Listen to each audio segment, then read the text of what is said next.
One of my most favourite creative choices of காந்தானா அது கேவர் வாசிக்கினுடைய மாண்ட மன்னன் காவியம் நீங்கள் யூஸ் பண்ணது, இந்த பாட்டை யூஸ் பண்ணது எனக்கு ரொம்ப ஒரு சந்தோஷத்தை கொடுத்துச்சு. Thank you so much. எனக்கு thank you for asking this question. ஏன்னா I need to talk about it little bit in detail.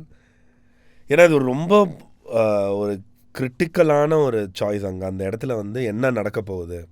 ஏன்னா படம் வந்து ஒரு இடத்துல அந்த இடத்துல இருக்கிறப்ப டப்புன்னு முடிஞ்சிடலாம், இல்லை அதுதான் மூட் செட்டிங்கே படத்துக்கு. என்னடா வந்து நீ ஏன்னா டேப்பை முழுசாக கேட்கலன்னு கேட்டு போகிறாரு, இப்போ இங்கேருந்து என்ன ஆக போகுது அப்படின்றது.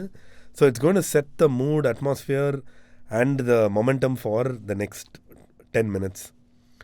அங்கே ஸ்கோராக போகிறோமா இல்லை என்ன ஐயாவோட அந்த லைக் ஆஸ் ஐ செட் என்னோட எல்லா சாய்ஸுமே ஐம் ட்ரைங் டு சி என்னோட கேரக்டருக்கு உள்ள நடந்துட்டு இருக்க அந்த கதார்சிஸை நான் எப்படி வெளியில் கொண்டு வரது அப்படின்னு. கரெக்ட்.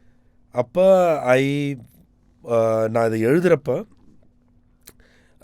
ஐயா வந்து இப்படி நடந்து போய் இந்த ரிஃப்ளெக்ஷன்ஸ் இருக்குது அப்படின்னு எழுதுகிறப்ப எனக்கு மாண்ட மன்னன் காவியம் வந்து நான் கேட்டுட்டு நான் ரொம்ப எனக்கு பிடிச்ச பாட்டு.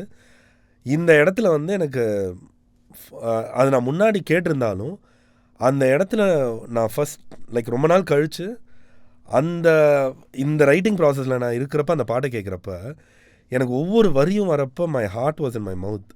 என்னடா இந்த மொமெண்ட்டுக்கு ரொம்ப கரெக்டாக ஒரு வரி இருக்கே, அடுத்த வரியும் அதுவா, அடுத்த வரி அறியா அப்படின்னு எனக்கு ரொம்ப வியக்க வச்ச. நம்ம சொல்ல வேண்டியதெல்லாம் சொல்லிட்டாரே ஒருத்தர் அப்படின்னு. அதுக்கப்புறம் நான் கேபரை ரீச் பண்ணி நான் என்ன சொல்கிறேன்னா, நான் இதுக்கப்புறம் நான் அதை எழுத நினச்சா கூட அது வந்து எனக்கு தப்பாக இருக்கும் தான் தோணுது. அந்த what my character is going through is very profound and இதை விட பெட்டராக என்னால் சொல்ல முடியாதுன்னு நான் நினைக்கிறேன். Because I love கேபர்.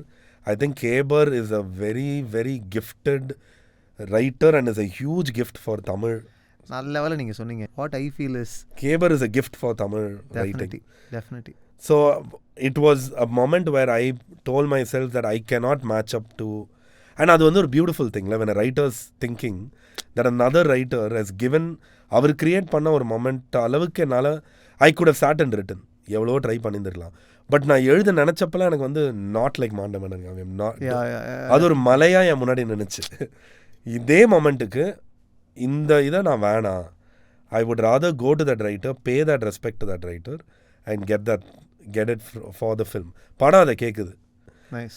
I'm a fan for his thoughts, his writing, his music, his like the flow of it, how he keeps himself for it to flow.